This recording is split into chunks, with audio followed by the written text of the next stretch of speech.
On this episode, we talk to cultural anthropologist Andrew Johnson about death, spirituality, and architecture in Thai culture. So if you ever tried to parse the endless nuance of superstition in Thailand, you'll love this episode of the Bangkok Podcast.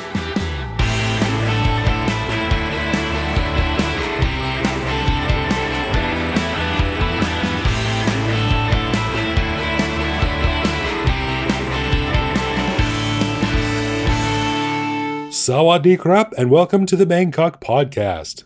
My name is Greg Jorgensen, a Canadian who came to Thailand in 2001 in an attempt to force myself to stop saying H-E double hockey sticks instead of just saying hell when I cursed. Because no one would get it here. So, what's the point of saying that here? It's very Canadian. And I'm Ed Knuth, an American who came to Thailand on a one-year teaching contract 23 years ago, fell in love with taxi drivers who call me a genius for being single, so I never left. You taking hitching rides with Al Bundy there, the taxi drivers? They're like, let me tell you, pal. That's right. Honestly, Thai taxi drivers who are 99% men, they do like to bitch about their wives, their love lives, their Mianois. Like, they sure do. It's one of the things I like to do. It's really interesting. We should do a show on this, actually, the difference between the taxi experience for a Farang man and the taxi experience for a Farang woman. Ooh, that's a good one. Yeah, because I think they'd be quite different. All right, we want to give a big thanks to all of our patrons who support the show. Patrons get every episode a day early, behind the scenes photos of our interviews, a heads up to send questions to upcoming guests, and access to our Discord server to chat with me, Greg, and other listeners around the world. But best of all, patrons also get an unscripted, uncensored bonus episode every week where we riff on current events and Bangkok topics. On this week's bonus show, we chatted about the global language of memes that allows Greg's kid to seamlessly chat with one of our listeners' kids in New Jersey, despite never having met. The weird feeling of being stuck in the middle of Bangkok, but being almost completely stranded without public transportation, and thoughts on the awful conflict in the Middle East and the alarming number of Thais who have been captured or killed in the conflict. To learn how to become a patron, click the support button at the top of our website. Right. And as always, if you have a comment, a show idea, or just want to say hi to us, head to BangkokPodcast.com and click the little microphone button on the bottom right to leave us a voicemail that we'll play on the show. Alrighty then, on this episode, we are lucky to chat with an author by the name of Andrew Johnson, a cultural anthropologist whose work examines urban planning, memory and haunting, and human and non-human worlds in Thailand, especially in the Lao-speaking Northeast. Now, listeners may remember that recently my neighbor in my condo sadly passed away a while ago, which prompted a lot of discussion about spirituality and superstition in Thai culture and what skeptical foreigners like myself and Ed can learn from it. Now, Andrew is the author of Ghosts of New City and Mekong Dreaming, as well as multiple journal articles. He received his PhD from Cornell University and is currently an associate professor at Stockholm University. Though perhaps even more impressive for my fellow nerds out there, he works as the resident historian for the legendary video game series Civilization. So I love this conversation, and here is part one of my chat with Andrew Johnson.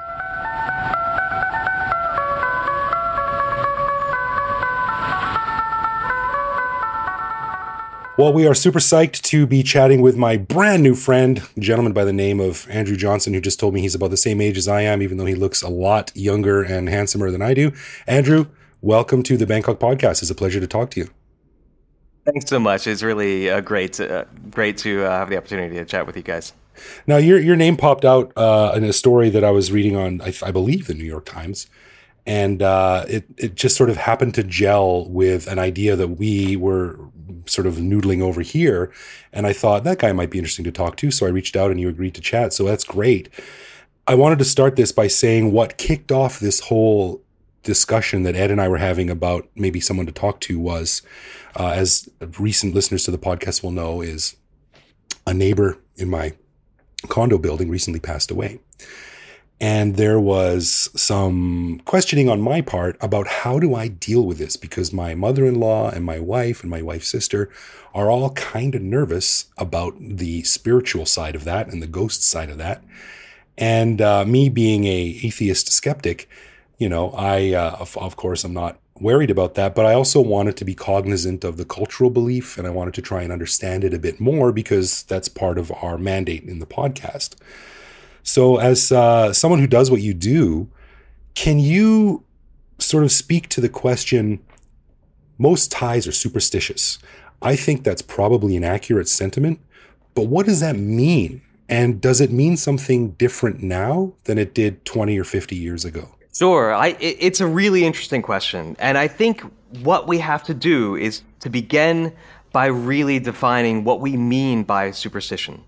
And recognizing that superstition is a modern invention, that superstition comes up as one side of the coin with organized religion or with kind of an organized religion that has adapted to a modern world. When we see this movement towards kind of a bifurcation between religion on one side and superstition on the other side, terms like sasana for religion and sayasat for superstition, this is really coming about as a part of a modern turn. So as in the 19th century, you get these kind of purifying language surrounding Buddhism, an idea about rationalization, centralization, the expansion of Bangkok's religious policies out into areas that are being integrated more firmly into what is going to become Thailand. Areas like Chiang Mai or Isan or other regions that had their own particularly distinct forms of Buddhism, you get this division. You get an idea that there has to be a kind of a rationalized approach to Buddhism, and at the same time, there is a whole religious world that this cuts out. Right. And that becomes superstition. So you get this split. The split may be particularly strong where you have religions like Buddhism, where when they come into an area, they don't necessarily demand that everybody give up what they're doing before. Christianity, Islam, especially, are religions where holding on to your Christian or Muslim faith is oftentimes a problem. Sometimes not, and there's syncretism where these things blend in, and there's a lot more syncretism than Orthodoxy would have you imagine. But Buddhism sort of says, let's focus on your actions. And so whatever you do, so long as it doesn't really affect your overall understanding, your actions, if it leads you down the path towards being a good person, that still is okay. Then maybe eventually some other time, some other life, some other point, you can take another step and another step. It's a long road to get to where you want to go. So there is a lot of kind of blending in there. In Thailand particularly, there's kind of three main strains that come together. There's Theravada Buddhism. There's Brahmanism, which is kind of a variety or a cousin of Hinduism that came in the very early parts of the millennia BC, that becomes more associated with rule, with kingship, these kinds of things. And then you have what the people were doing, which would be what we might call animism, what we might call folk belief, belief in things like the lords of a particular mountain or city spirits or something like that. Jiao Me in Thai, or Pi Arak would be another word that's used kind of outside of Bangkok a bit more. So you have this mix, and then as things start to become more rationalized, then you get this division. So you can kind of see this too. If you have a problem in your love life, a monk is maybe not the best person to talk to about this. Unless you want to be told, let's say you're in a state of unrequited love, and you love somebody who doesn't love you back. What are you going to do about that? The Orthodox Buddhist answer might be, let it go. Just, you will stop suffering if you stop desiring something that you can't have. All right. A spirit might have something that can help you out, some sort of a charm or a spell or some sort of a thing. So that's this division. But there's other changes that happened since that point in time. And here I've been talking about kind of like animist spirits and things like that. Ghosts are a negative form of that then kind of comes in. And we can think about the social changes that Thailand has gone through in recent years. From the 1960s to now, for instance. You have a massive movement of people to the cities, especially to Bangkok, but also to places like Kolat or Udon Thani or Chiang Mai or places like that. You get this massive movement in. You get a kind of a standardization of life, too. The Central Thai becomes more and more widely spoken, even though Isan is still very, pretty widely spoken. But this kind of centralization of education, you get radical changes in generation. Imagine a generation that grew up in Bangkok being raised by parents who grew up in the countryside, and the sort of splits that happen politically and socially in those generational changes. And now we're sort of on a third or fourth generation away from the big expansion of Bangkok.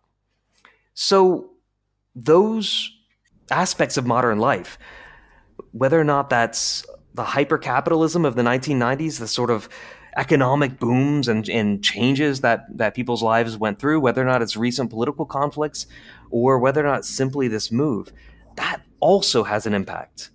Because how we see the world working is also a religious question, as well as an economic question and a social question. So we see movements like Santi Asoke or Dhammakaya, the kind of changes within the religious sphere, like the sphere that is commonly called religious, that aspect of religious life that is sort of legitimate as opposed to the superstitious thing. These are things focused on the rationalization or purification of Buddhism on one hand, or the association of Buddhism with money and prosperity gospel-like things for American listeners, or Singaporean or wherever listeners. Prosperity gospel is a big thing in Christianity, and it also is in Buddhism as well too. But you also have changes over on the sayasat, on the superstitious side too. Moving into an apartment in a place that you don't really know a lot of other people, kind of isolation, uncertainty. Suddenly you no longer have land that you can walk out and see and say, okay, this is my property. Instead, you have a bank account that seems to fluctuate.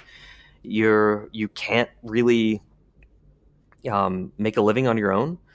So there's this sense of being unrooted, and maybe some forms of anxiety that come up with that too. So I think to really understand superstition, first off, to see where it comes from as an aspect of religion, but also the kinds of social forces that inflect it, that give it a certain kind of a character. It's both old, but also always continually being reinvented. That's a fascinating, amazing answer. And that's exactly why we say many, many times the exact reason why we love Bangkok, because it's this weird smooshed together of these old traditions from all over the place and this crazy modern rush to the future and driven by capitalism and ownership and shopping and selfies and Instagram. And it's like this weird intersection where Bangkok exists. And you said something interesting. Something that Ed and I talk about on the podcast before is we like to say Khao San Road is not Bangkok and Bangkok is not Thailand. Now, you said something earlier about the influence that Bangkok has. So as people who live in this crazy city of Bangkok, we often think of the rest of Thailand and like, oh, my friend killed a chicken to satisfy a spirit. Oh yeah, well, that'll happen out in the boonies, What effect does Bangkok have on the rest of Thailand in that regard? Or vice versa, what effect does the rest of Thailand have on Bangkok and the sort of average outlook on spirituality and mysticism that the average Bangkok resident has? So that's a really good question, and it's something that focused a lot of my research.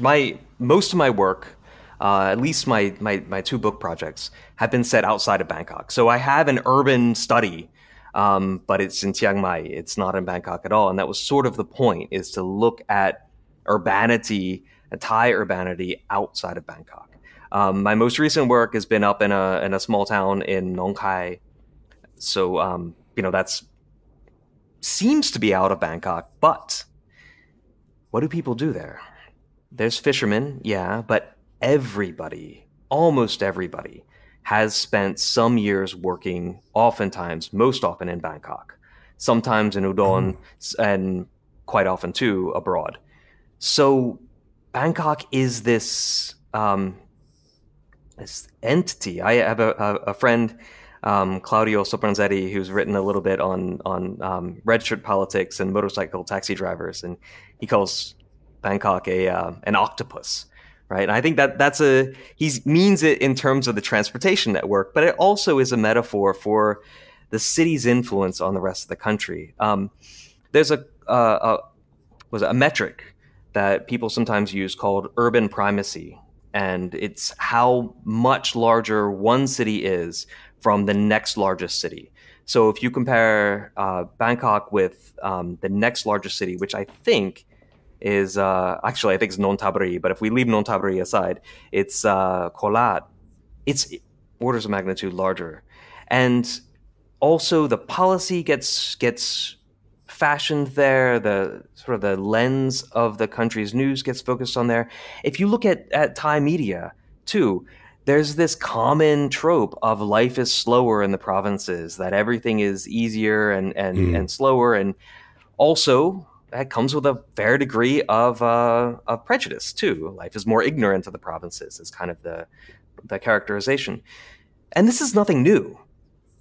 If you look at early 20th century or Fifth Reign era kind of discussions of the kinds of people that live in Thailand, you get this hierarchy where the Chao Grung, the Bangkokians are on the top, and then Chao Ban Nok, the kind of countryside people, are beneath them, and then Chao Ba, the kind of tribal non-Thai others are on the bottom. And there's this idea that knowledge is created in the cities and then filters down to the countryside. That can be a rather harmful attitude to have. It certainly rankles people who live outside of Bangkok in the wrong way. Right. But more than that, it leads to a certain kind of a blindness. The rise of at least the rural part of the red shirts caught a lot of people by surprise, and I think a lot of people would be surprised how knowledgeable many people in the countryside are about politics and things like this, and how different views are from what they might be in Bangkok. All that is to say, even though there's this hierarchy, there is this interconnection too. If you talk to a lot of people working in Bangkok, they're not from there, and they may go back somewhere else too.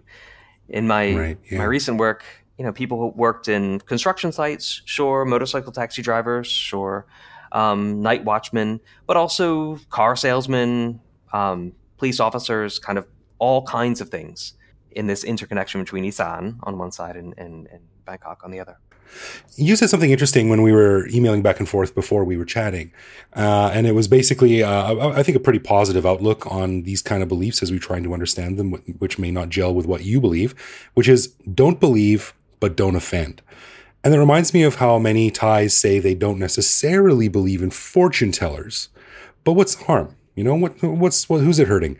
So despite this, some make major life decisions based on that advice. So is this roughly a parallel between what we see in some Western religions and what some of my religious friends have told me back home? Like, well, I know you don't believe in God, but what's the harm? If you're wrong, then you're damned. And if you're right, you go to heaven. So what's the harm? Is there some sort of parallel there? I think there are a number of parallels there. And I think we can explore them as well, because there's a few different. There's an attitude towards ghosts that you may have. There's an attitude towards other people and kind of their internal beliefs and their internal states that's maybe a little bit different. And there's also the idea of what is for public perception and what is for private perception too. So I think there's kind of three things that we can talk about there. In terms of the don't believe in the spirits but don't offend them, there's a kind of a stock phrase that goes "mai tia ya lop lu," which is just kind of, again, that don't believe in this, even though you may not believe in the spirits. You never know.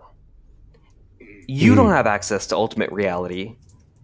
And even if there's a chance that there may be a ghost in the apartment down the hall, what are you going to get by walking in there and poking around? What are you going to get by loudly pronouncing that you don't believe in the ghost? You're just challenging something to do it. And even if there's a tiny, tiny chance that something might hear you and an enormous chance that nothing will, what did you get from insulting the ghost? You didn't get anything. What do you risk? Probably nothing, but maybe something rather bad. So that's a part of it. So the potential downsides are much bigger than the potential upside. Yeah, there is no upside. Right. Like, oh, I made a joke. Ha ha ha. I'm cool, for 30 seconds. Right. That's about it. But the other part too is this idea of kind of letting others be within the world, that the emotional space or the emotional world that they're in. Now, obviously that's an ideal, but what does it benefit you not to offend just the spirit, but somebody who actually really believes in it?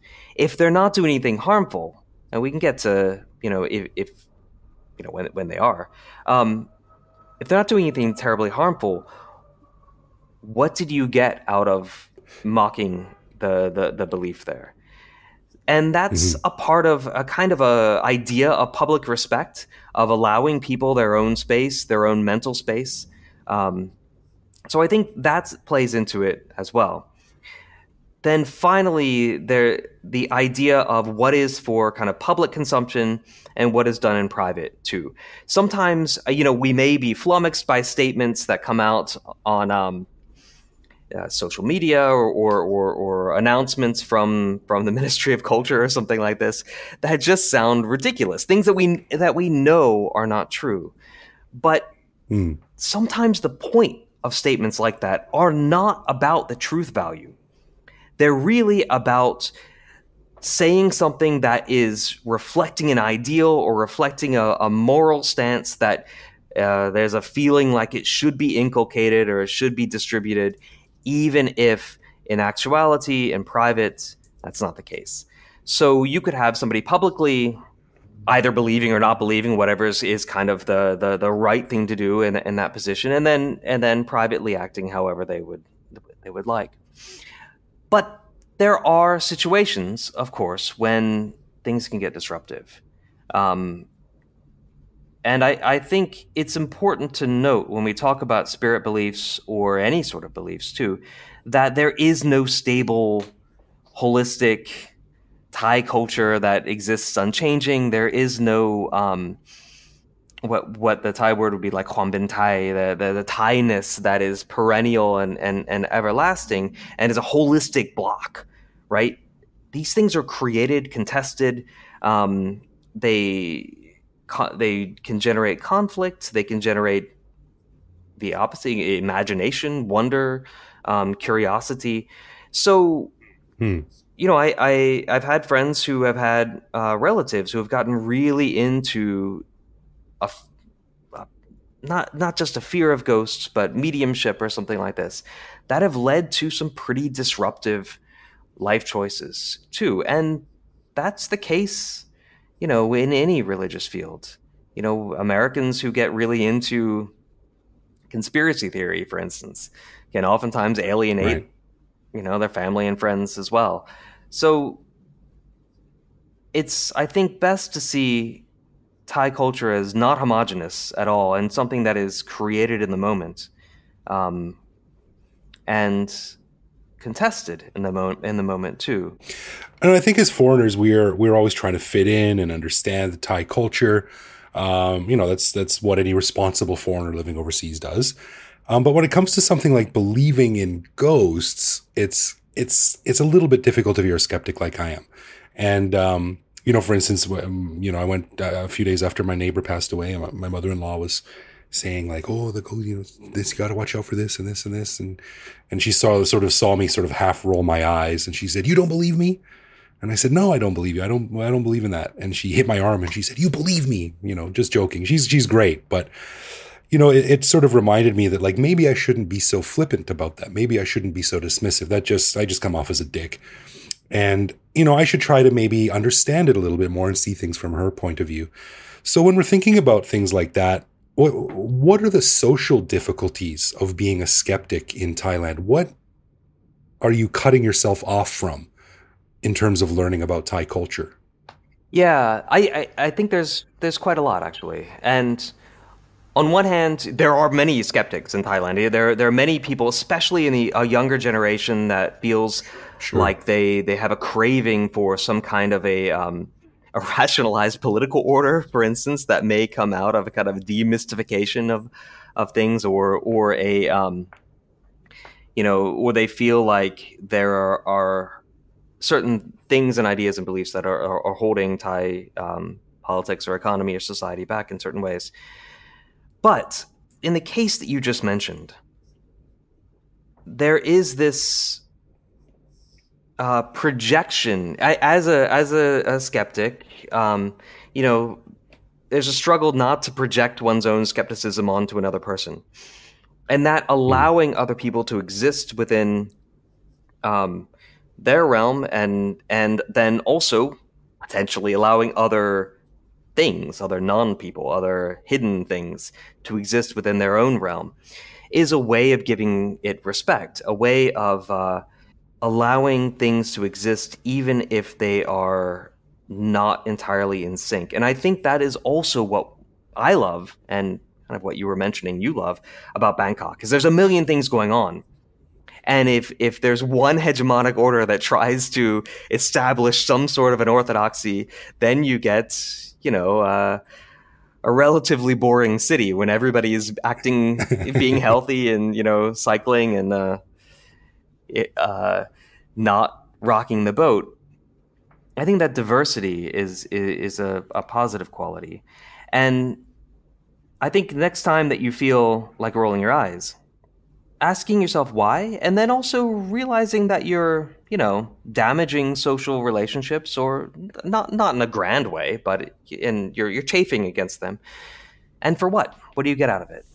That's a part of it, is kind of allowing things to be on their own terms, allowing people to exist on their own terms, up until the point that it becomes a problem, up until the point that it gets to be an issue. And I've seen this happen in, like, not just with foreigners and Thais, but certainly amongst Thais myself. I had one, there was one yearly ritual of a kind of a spirit possession where I was doing my work up at Nong Khai, where you had the medium kind of was playing the bamboo saxophone, and got into a trance, and then started to issue pronouncements and answer questions and things like this. And then somebody brought up the issue of hydropower on the Mekong, which is a massive political question. And suddenly the tensions in the room, or not in the room, but in the clearing behind the temple, kind of shot up. And the medium, the spirits, tried to commune with his, her, however, whatever pronouns we want to use. The medium was female and the spirit was male. So the spirit was trying to commune with his Laotian counterpart to discuss the dams. And the guys I was sitting with, who were migrant workers, they just had enough. They started shouting insults at the medium and kind of mocking her. Definitely in violation of this Maitia Ya Loplo kind of thing. But it shows how there is this ideal of allowing others to persist, but there's also emotions that run through as well. And at a certain point, it boils over. Next time you want to roll your eyes, decide yourself where you are in that emotional scale. And is the time, are you fed up enough to cause that conflict, or can you let it be? Yeah, it's hard. I mean, I did feel pretty cool for a few seconds there, but you're right. Why would I do that? I probably shouldn't. In hindsight, I probably should have asked my mother-in-law. Oh, really? Tell me about that. Explain a bit more. It might have been an opportunity for me to learn a little bit more about that aspect of Thai culture, which I'm always spouting off about. I want to learn more about, but it's so easy to be so flippant and just be like, oh, that's silly, or this is silly, or something like that. And to be fair, I do it with my own culture too. I'm not religious, and it's easy for me to be flippant about my friends who are religious back home too. But as we're trying to understand here, and as we're trying to fit in more and, parse this strange culture, I think we need to be a bit more trepidatious about rolling your eyes so easily. Yeah, think about to roll your eyes is to say you know the truth, you know better than this other person, and they see every day that you don't know everything about everything. Whether or not it's in terms of language or in terms of how to get around or something like this. There are multiple. Truth is a Venn diagram, and you are not a circle that encompasses everything. You know a certain thing about some stuff, and when you get to closer and closer to things that people have grown up with, so kind of giving that respect, allowing them to have a body of expertise that is not yours, and at the basic level, you don't have to engage in that conversation. If you think it's silly, if you're interested, fine. I'm interested, but you don't have to have that conversation. You can let it be, and that's in a way the most kind of culturally appropriate, if I can use that word, approach. Yeah. Yeah, it's so funny too, because we were probably having the same thought process, where it's me going like, how cute. She believes in these little things. And she was probably thinking like, what a dumbass. He doesn't really understand anything.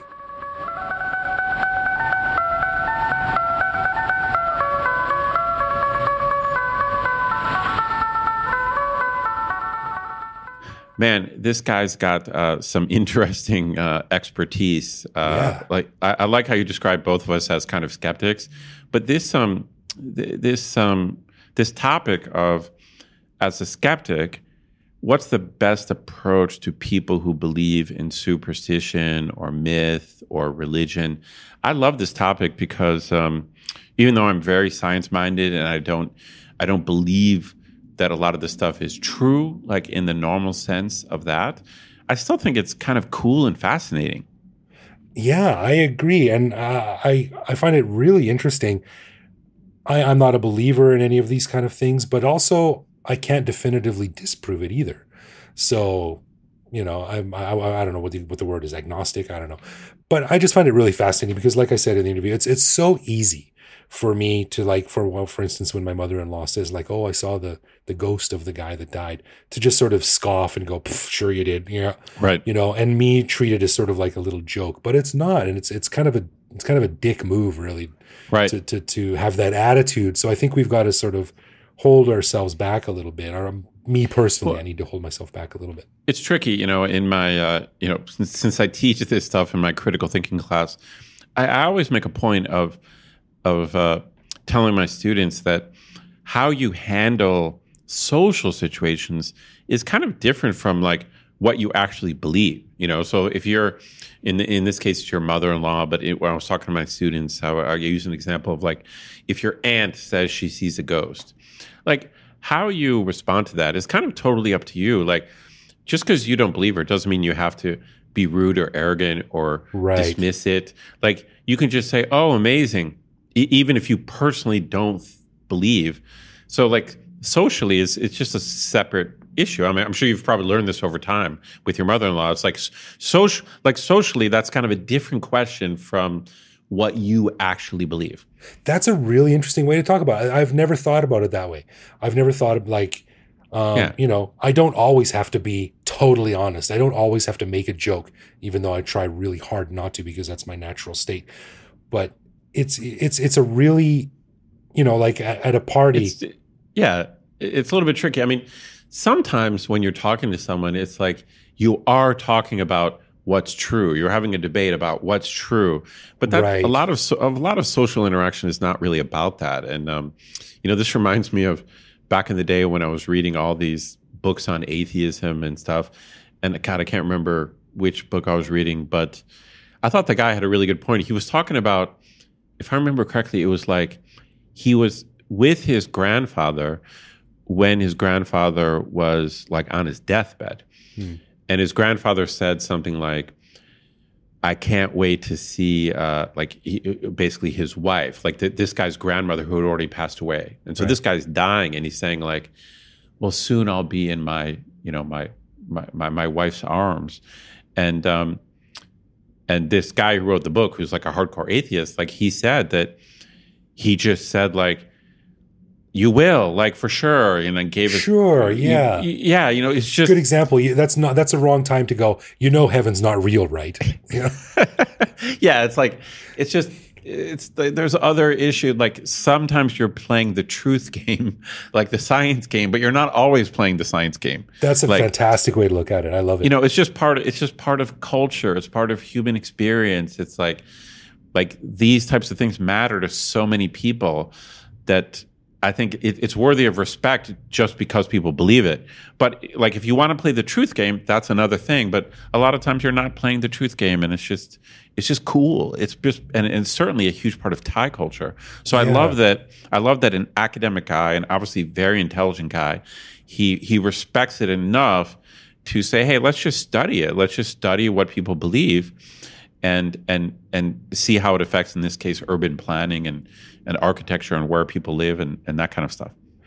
Yeah, you know, and I was inspired by this, so I'm going to take an inspiration from Andrew, and I'm going to actually follow up with my mother-in-law tomorrow. I'm going to ask her, so like, what happened with that? Like, did you do any ceremonies, or like, seriously, I'm going to say like, what happened? What's the next step for him, for you? You know, I think that'd be interesting. So I should take a cue and learn from it. You know, like we always say, don't try to change Thailand. Let Thailand change you. So there you go. Agreed. Yeah. Many thanks to Andrew for chatting all the way from Stockholm. That was a really interesting one. That was part 1, and we'll be back with part 2 for more really, really cool discussions about architecture and spirituality and stuff like that next week. Nice. All right, let's get into some love, loathe, or live with, where one of us picks a particular aspect of living in Bangkok, which we discuss to decide if it's something we love about living here, loathe about living here, or have come to accept as something we just have to learn to live with no matter how we feel about it. Now, this week, it's my turn to pose a query to you, Edward. All right. Now, you are famously unable to tell me exactly how comfortable it is if I said, hey, it's 28 degrees right now.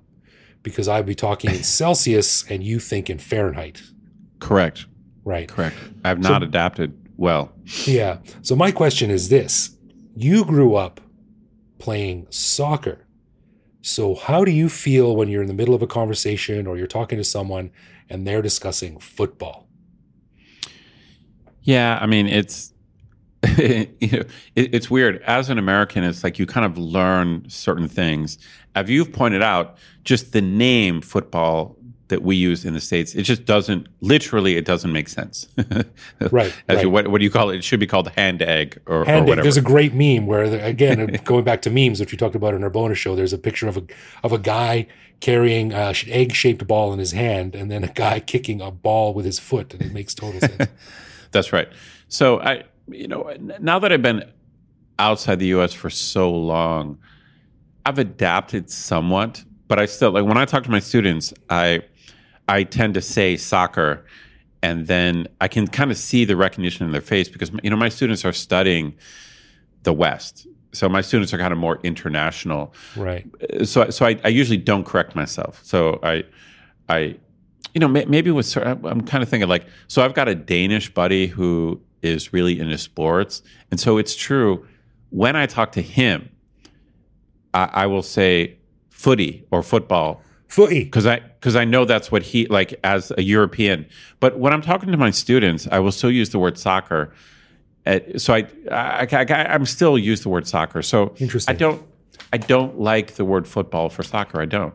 Like, I still watch tons of American football. Like, I went to Michigan, University of Michigan, and I watch my team play every week. I grew up in Cleveland. I watch the Cleveland Browns. So I watch American football every week. And so I can't say I love using football for soccer. I can't. But I got to be honest here. I probably have moved from loathe to live with. I know as an American, I might be crucified when I go home, but I have adapted somewhat. You know, the bottom line is just like the whole world uses the word football for soccer. Right. So I think I'm going to just be honest. I'm probably in the live with. It's kind of like the putting ice in your beer thing. You just have to come to accept it. It's like when I first came here, I'm like, I'll never do that. And then I think it only took about 2 years. Now you're flipping over tables. There's no ice in my beer. It's warm. Yeah, I'm like, where's the ice? Put ice in my beer. So I've been assimilated to some extent. So I don't really like it. So I'm just going to go live with.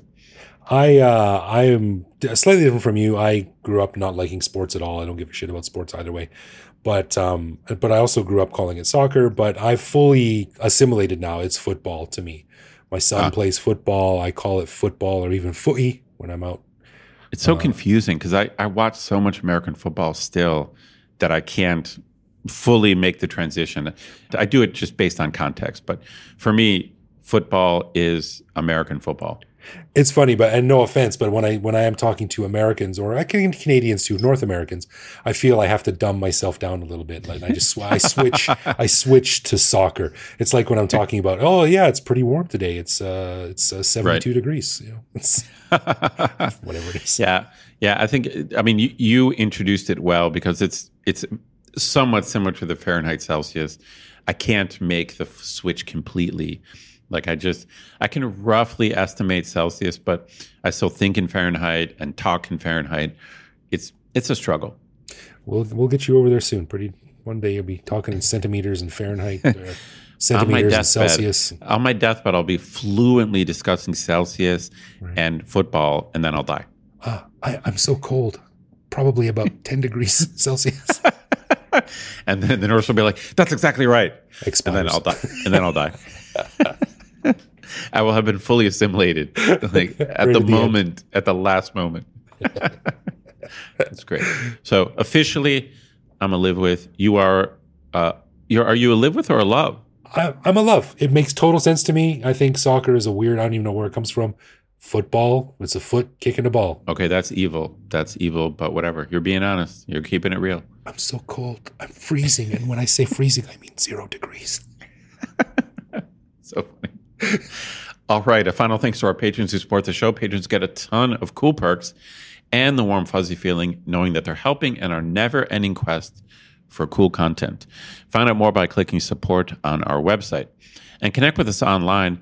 We're Bangkok Podcast on social media, bangkokpodcast.com on the web, or simply bangkokpodcast@gmail.com. We love hearing from our listeners and always reply to our messages. Yeah, you can also listen to each episode on YouTube. You can send us a voicemail through our website that will feature on the show. Hit me up on Threads at BKKGreg. So thank you for listening, everyone. Take care of yourselves. Take care of your family. I'll see you back here next week. No doubt.